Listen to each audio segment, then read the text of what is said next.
If you have a smart speaker, you have access to the entire world of NPR and St. Louis Public Radio. All the latest news and all the captivating stories. Activate our voices with yours by telling your smart speaker to play St. Louis Public Radio. With the Missouri legislature out on spring break this week, most developments in Governor Eric Greitens' legal odyssey took place in a St. Louis courtroom. His attorneys unsuccessfully sought to move Greitens' felony invasion of privacy trial from May to April. They also asked that St. Louis Circuit Judge Rex Burleson and not a jury decide on the case. Greitens' attorney Ed Dowd explained why they're pursuing that legal option. There's been a lot of publicity by people not even involved in the case with a lot of false allegations, and I think we might be better off with a judge. Still, Attorney General Josh Hawley guaranteed that some news this week would come out of Jefferson City. He announced he was issuing subpoenas in regards to whether Greitens' campaign illegally obtained a fundraising list from the Mission Continues, a veterans charity the governor founded before running for office. Some aspects of our investigation touch on work that are being done or work that is being done by the Circuit Attorney's Office in the city of St. Louis, and we are cooperating and collaborating with her office as is appropriate on these investigatory matters. And I have also said to the Circuit Attorney that this office stands ready to assist her in her investigations if needed. We are also keeping the House Investigatory Committee apprised of our investigation and of our progress. The Attorney General's announcement comes about as national Democrats are running television ads derisively tying Hawley to Greitens. The GOP statewide official is seeking to deprive U.S. Senator Claire McCaskill of a third term, and Democrats near and far believe that Greitens could be politically poisonous to Republican contenders like Hawley. So on this edition of Politically Speaking, Joe Mannies and Rachel Lippmann join me to talk about this week's legal jousting and a closer look at the political pressures facing Republicans.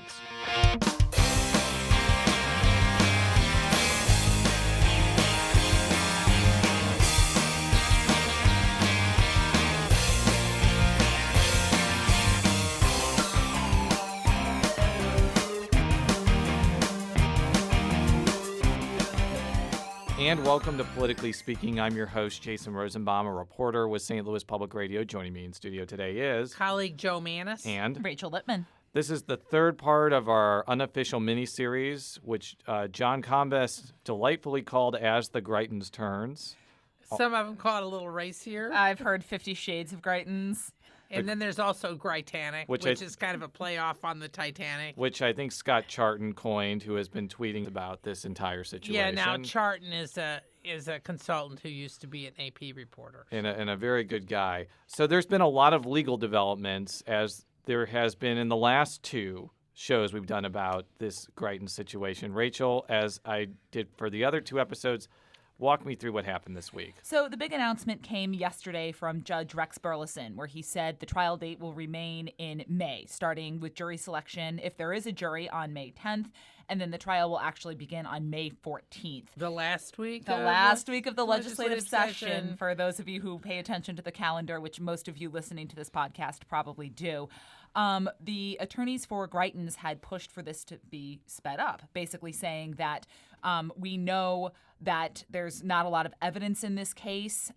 We want to try this sooner. We want to clear the governor's name. But afterwards, Ed Dowd basically said, you know what, we're okay with whatever date we have. Our whole goal from the time these charges were brought was to get an early trial setting so that we can prove that the governor is innocent of these charges, which he is. And we do have a trial setting on May 14th, and we'll be ready to prove that he's innocent. You made a point that there's a House investigation, and the whole state's waiting for an outcome of this. I think May 14th is a good trial setting, and we're happy to do it, and we'll be ready.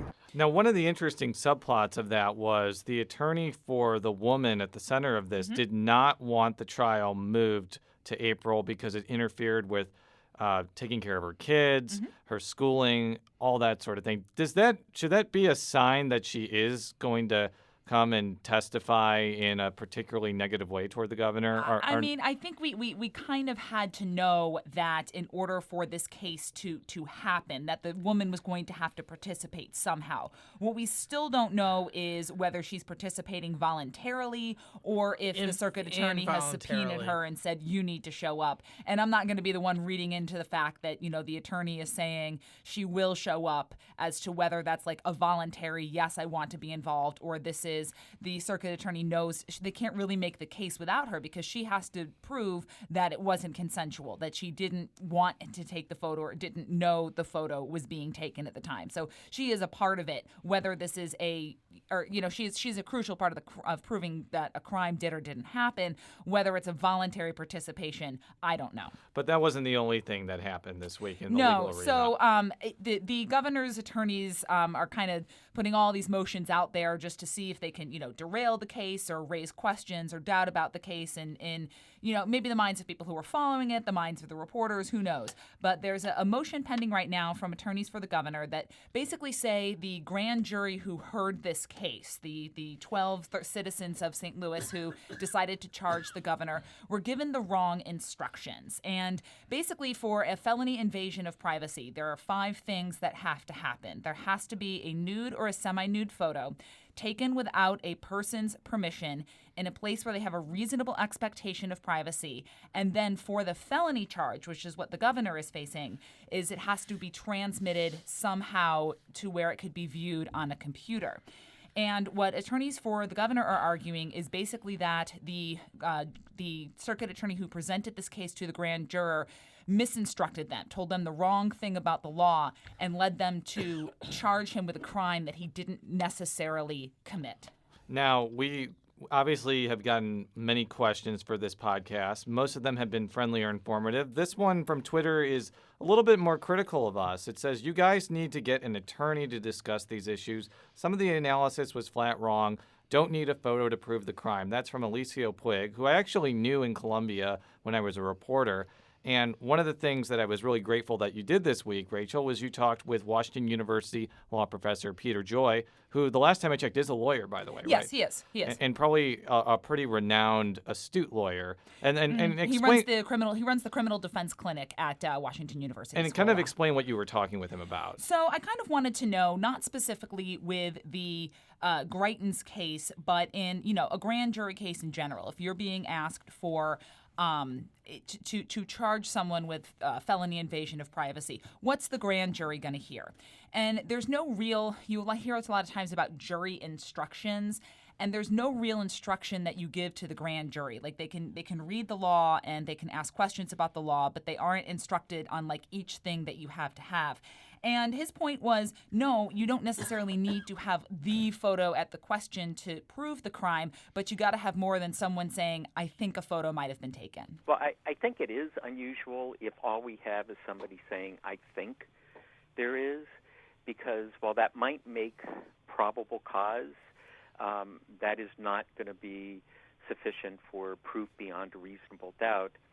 And unless there was a time clock running where if an indictment didn't happen by a particular date, a prosecutor might believe, well, we could get enough additional evidence before trial, and that does happen from time to time. So that part would be unusual. On the other hand, if there was a witness who said, I did see this photo or some something that's an element of the offense, even if you didn't have the photo, that would both be enough for probable cause, and it would be enough to go to a jury for a jury to decide. But just saying, I think there is, that's might make the probable cause, but is not going to make a beyond reasonable doubt.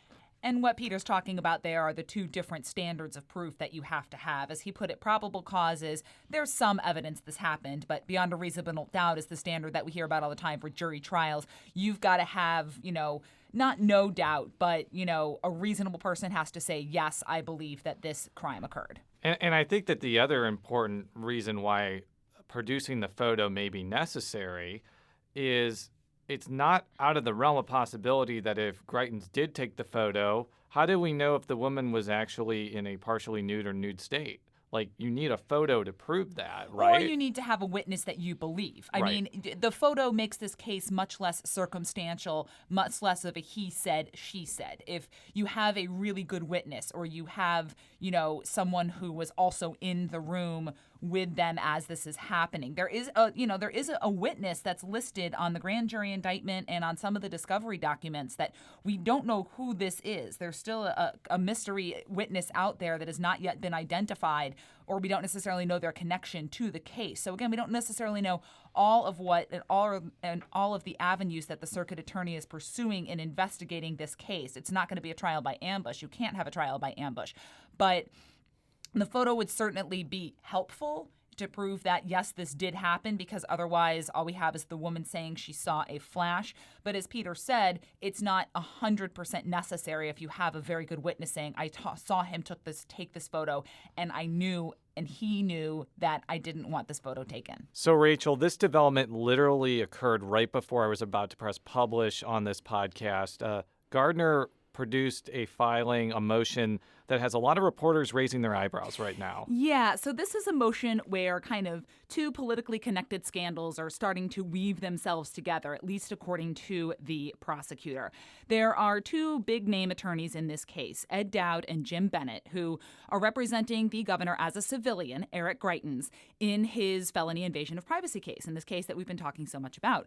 Well, until earlier this month, they were also representing Greitens as Governor Greitens, not as a civilian, in the trial over the use of an application known as Confide, which automatically deletes messages as soon as they are read. It's alleged that they're using it to kind of cover up business. Well, the way that these two come together, the problem that prosecutors are saying, the way that these two cases come together is that Confide or similar applications like Signal, WhatsApp, other secured messaging devices are the way that the governor allegedly transmitted or may have transmitted the picture that is at the center of this case, this alleged semi-nude photo of his then mistress. Which we've been talking about throughout the rest of the show, and I think in last week's episode too. Right.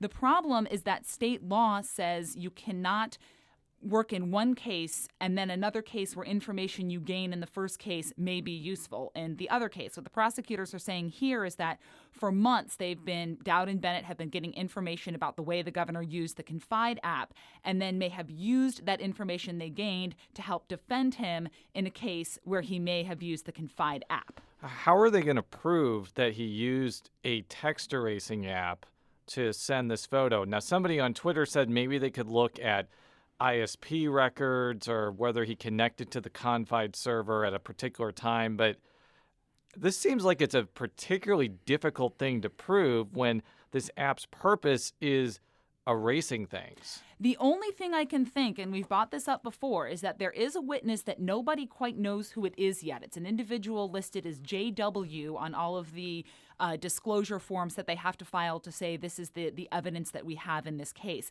Maybe they have this person saying, yes, I have this Confide app and the governor sent me this photo, and there would be the transmission. This is complete speculation, as is the information about the IP address and using the IP address.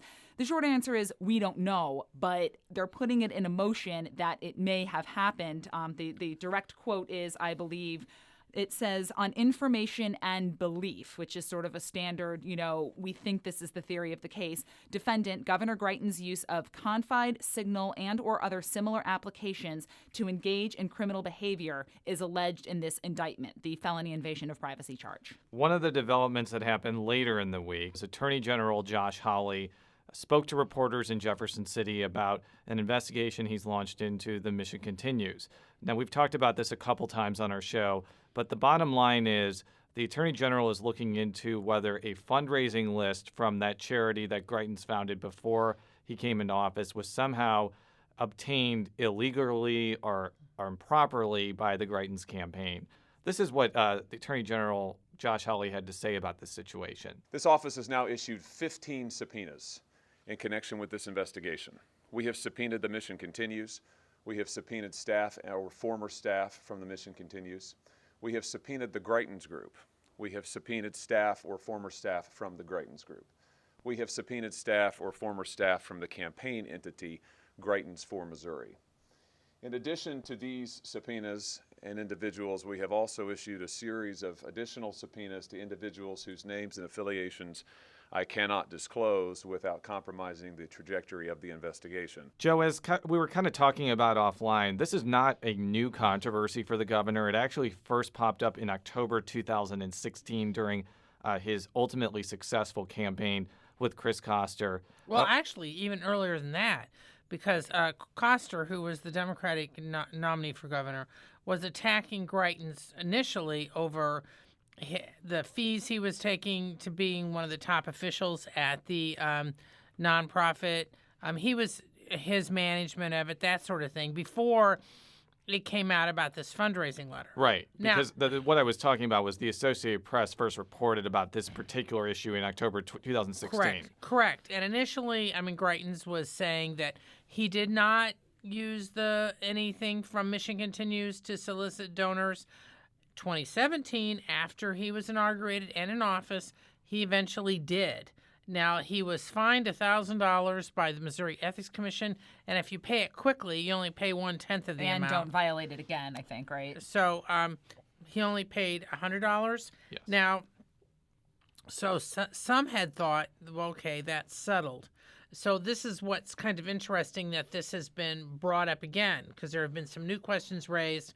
Actually, some of the current management of Mission Continues has said that they did not voluntarily give anything to the governor's campaign, so they don't know how it happened. So there's trying to be a little distance. So this sort of resurrects an old political issue. B, it feeds into the image that he has had since during the campaign, that he tends to prefer to not identify his donors, either sets up groups where you don't know who's giving money or how much, that there's all this secrecy surrounding his campaign finance. And so this sort of feeds into that. This was, as I said, it was kind of an early topic in 2016, and it's continued now. And Hawley, I think one of the reasons that Hawley is now looking on it and trying to reassure the public that he's actually looking at it is because Hawley has been accused of not taking allegations against the governor seriously, that in one of the previous investigations on something involving the governor's use of a special telephone app, that he didn't really interview the governor and that the governor's lawyers were there. So there's a lot of accusations against Hawley, who is running for the U.S. Senate, that he is treating the governor with kid gloves. And that's really what this is feeding into. Well, and it's also starting to play in the election, too. I've seen an ad airing a couple of times, which I'm sure many of our listeners have seen, too, where one of the outside groups supporting McCaskill is targeting Hawley for being soft on the governor. It's tying Hawley to Greitens and also implying that because there was campaign finance, I think Greitens donated to Hawley, that he's not doing his job. But Attorney General Josh Hawley came to the governor's rescue, proclaiming him innocent. The same Josh Hawley who took almost $50,000 in contributions from Governor Greitens. All Missourians should worry, and we should be asking ourselves, is Josh Hawley bought and paid for? So that's, kind of starting to factor into this, and with outside groups hitting Hawley over his relationship with Greitens. Well, and McCaskill's hitting him herself. She had something on Twitter this week. She's a former prosecutor, and she had some stuff where she said, I cannot believe this. Yeah. And then so she had, things pointing out about the governor's lawyers being there when Hawley was interviewing some of the staff, the whole executive privilege thing. So she herself is starting to, because A, it does two things. B, she can attack Hawley, her likely Republican opponent. B, she can bolster her reputation as a prosecutor. He was going to root out public corruption. He talked a lot about it. And by the way, his buddy, the other outsider, Eric Greitens, did the same thing. The two of them. They were going to ride into Jefferson City and they were going to clean up all that mess up there. All that ugly corruption and all that dirty, nasty stuff that went on with all those terrible politicians of both parties. I just want to point this out. I think that obviously we're talking about Hawley's actions on specific issues, which are with the Confide app investigation and also the investigation the mission continues, which is clearly within the realm of criticism. But I do think it's worth noting that the Greitens political team and the Hawley political team are totally separate entities. Yes. I think it should be noted that one of Hawley's main political consultants, James Harris, is also Mike Parsons' main political consultant. Mike Parsons is lieutenant governor. And I haven't talked to James Harris, but I think that he would be pretty happy if his main client suddenly was elevated to governor, being Mike Parson. I could see a scenario where Hawley goes extra hard on the governor because he really doesn't have the same political operation. This is such a fantastically tangled web. Well, at some point, he may feel like he's forced to, because if the governor continues to be embattled, and if the Democrats appear to be closing in, and Hawley's been under pressure from Republicans, especially donors, because they claim that he hasn't been raising enough money, or hasn't been this, or hasn't been that, he's going to feel under pressure to kind of flex his muscles and to show that, yes, I can be tough. Yeah, so this is from an anonymous questioner. How concerned should the governor's team be that 3 entities, St. Louis Circuit Attorney, State AG, and State House Investigative Committee, have reportedly issued subpoenas for documents regarding the mission continues? And by the way, this is a reference to the Kansas City Star article that basically reported what the questioner is talking about. Now, this actually kind of transitions into what you reported this week, Joe, about the investigative committee. I don't know if you have a specific answer to this question, but if this investigative committee, which you profiled, does expand its focus to mission continues, what could that mean for whatever decision they render? Well, I think that, again, what I said earlier is I think this feeds into the longstanding controversy image surrounding the governor as far as being secrecy about his campaign finance. And I want to emphasize to our listeners, many of the governor's toughest critics on this are fellow Republicans. Right. Democrats have been after him, but Republicans in many cases have been more vocal on this. I think that's really important to point out because if you look at kind of the pushback from the pro-Greitens side, the narrative is that this is like a Democratic George Soros plot to upend a Republican governor. I haven't talked to George Soros, so I don't know if that's true or not. But as you just mentioned, some of the toughest critics are Republicans. And they have been tough critics for over a year. So part of the problem is that Greitens has few friends among his own party in Jefferson City. Although you are starting to see some say, you know what, we've got to, circle the wagons on this and we've, defend a Republican governor, kind of, let's not attack our own party, let's not eat our own. Yeah, well, that's true. But again, that's basically one Republican faction delivering a message to the other Republican faction. Because as Jason pointed out, there are some Republican factions who care less about whether or not Greitens remains governor, as long as there is a Republican governor. Which Parson would be if he's elevated to the office. So if you're the governor, I think he should be. He probably is concerned about the added subpoenas concerning the mission continues, because it does indicate that they're broadening the probes beyond the question of what happened in his basement with this woman to how he's been money raising and all this other stuff, which he has been hit at for over a year. Now, a couple things about the panel, the House panel. The chairman is Jay Barnes, a state rep from Jefferson City, who's a lawyer, pretty well respected, and at times has been a maverick and has stood up against his party on some other issues, which I won't go into. If you want to listen to or read the feature, it is on our website. But the point is that Barnes was an early supporter of the governor, so he's not necessarily part of the crowd of critics. But on the other hand, some of the crowded critics have been pleased with how he's handled stuff so far. So you've got Barnes overseeing this group. The other 6 members include a couple other attorneys, including Gina Mitten, who's a state rep and a Democrat from the St. Louis area. You have several members who are current or former members of law enforcement. You have one member of the panel who also runs a consulting firm that deals with mediation and some of these various issues. So you've got people on the committee who are familiar with either the legal issues, the political issues or the professional issues surrounding this case. Most of them have been pretty quiet, but Mitten was pretty outspoken before she was named to the committee. Now, the top House Democrat has been a little upset because the Republicans hold 5 of the 7 seats. And so some of the Democrats thought that they were going to have at least one more seat, that it would be more like 4-3 instead of 5-2.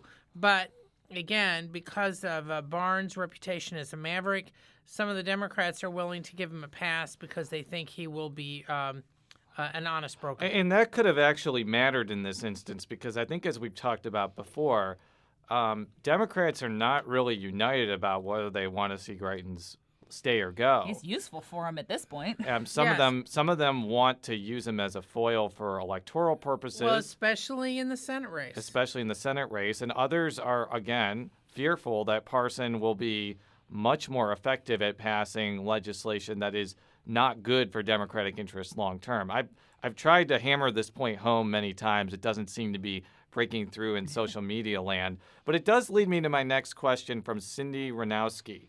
Wonder how much outside pressure from his donors, being the governor, is being put upon legislature to let this drop, or conversely, to replace him to keep GOP control and minimize the damage he is causing the party. Now, I think that's a difficult question to definitively answer, but it's actually something that I posed to Senator Paul Wieland. He is a Republican from Jefferson County. He is going to be running for re-election in probably one of the more competitive Senate districts.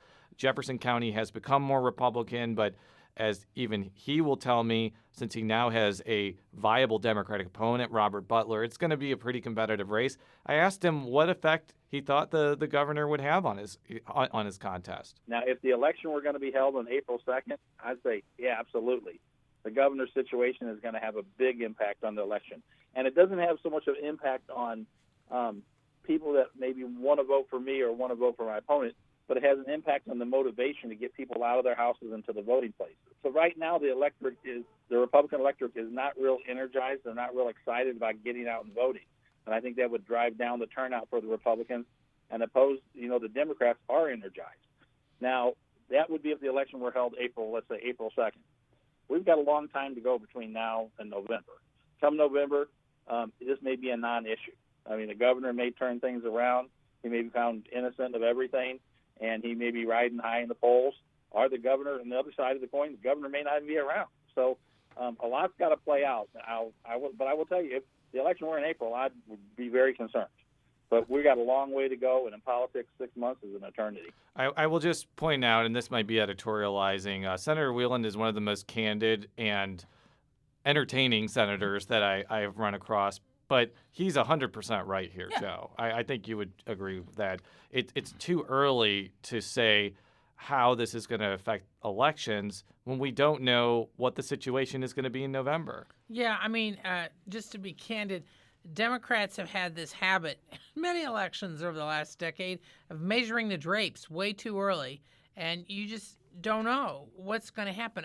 Things can turn on a dime. It could be anything, or as Senator Wieland pointed out, Greitens may not even be around in November, or it may be already resolved. You may have Republicans who are sick of all this and want to push back. Now, on the donor situation, it's rather complicated. Most of Greitens' major donors, although he kept a lot of them secret, but most of his major donors that we know of are not part of the Missouri donor class. They've gotten some, but most of his are from out of state, other parts of the country. In fact, many of them were donors to Michigan Continues, which is why there's all this focus. So my point is, I'm not sure how much pressure they would have on the General Assembly, because most of his donors have not been donors to Republican members of the state legislature. And that's something that I've always wondered, too, is the fact that, he has this separate donor class that was, hedge fund, Mission Continues, his Duke buddies, his SEAL buddies, whatever. That it kind of gave him you guys have both said several times, he has no friends in Jefferson City, but that may also be the reason that he's just kind of like, I don't care. I have these people who are going to keep supporting me. I don't need the donors who could be putting pressure on me. We know he reached out after the initial story that sparked this whole thing aired. I'm guessing he probably reached out again after the indictment. And I guess we have no real way of knowing whether or not it's going to be impacted. But if that doesn't just kind of help him be like, you know what, I'm going to fight this. I have these donors who aren't going to lead me. I don't depend on the people who could put pressure on me. I'm really glad you made that point, because I wanted to put a parallel about why you still see a lot of fervent support for Greitens. Because when I covered the Greitens campaign, I saw a lot of people that were not involved in Missouri politics who were very excited. Because before he ran for office, Greitens had cultivated a pretty large following for his Mission Continues work, for his military service, for his motivational speaking. Whether you like him or dislike him politically, it is undeniable that he had, for many people, a positive impact on their lives, whether it be through his charity work or through his words. So during the entire Me Too movement, and I'm not trying to compare these two situations exactly, but I think you'll understand my point after I make this. One of the lead singers of my favorite bands, brand new, was revealed to have had inappropriate sexual encounters with minors. And this occurred after I'd seen this band 6 times in concert, had bought all of their albums, and had their songs genuinely affect my life at various points. So when this news came about, it was shattering to me. And it was a situation where I had to decide, do I still listen to this band anymore after these horrible revelations come about? Or do I try to separate the music from the person? Mm-hmm. And I've had people tell me that, they are sort of disappointed in this governor for what he did personally for the affair, which he has admitted to, but also believe that he is doing a lot of good work in Jefferson City and want to see him continue to do that. So my point is, for all the people that Greitens influenced in a positive way, it is sometimes very difficult to take all of that away when a very shattering event like this comes to the forefront. But I'm just mentioning this because people who are inside the Missouri political bubble may be wondering, well, why is there so many Facebook comments supporting him? It must just all be random bots from Russia, which it might be. But I do think he has a lot of legitimate support out there. Maybe not as high as he had in 2016. Yes, but at the same time, I think we need to note that many of those people are not donors in Jeff City, are not players in Jefferson City. So while, and I'm not denigrating anything, but I'm looking at the political reality of it, the point is they may not be able to affect what happens to him. That's my point. In fact, his fate lies with both the judicial system and the legislators that he derided as career politicians. On that note, I want to thank both of you for coming in and analyzing the week's events. We'll likely be back next week for all of our stories, stlpublicradio.org. Follow me on Twitter at @JRosenbaum. Follow Joe on Twitter at JMannies. That's JMannies. Follow Rachel on Twitter at R. Lippmann, 2 P's, 2 N's. We'll be back another time. Until then, so long.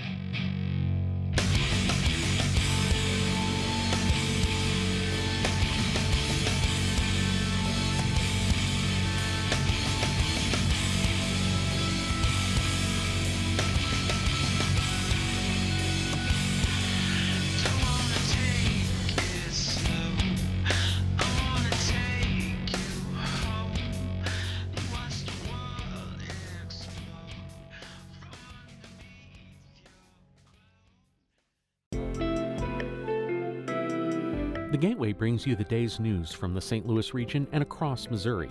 It also includes stories from the Illinois side of the river and our Metro East reporter, Will Bauer. In Alton, in Belleville, in East St. Louis, in Edwardsville, in Cahokia Heights, at Scott Air Force Base, I'm Will Bauer. St. Louis Public Radio. Listen to reports from Will and all of our journalists weekdays on The Gateway, on the STLPR app, and wherever you get podcasts.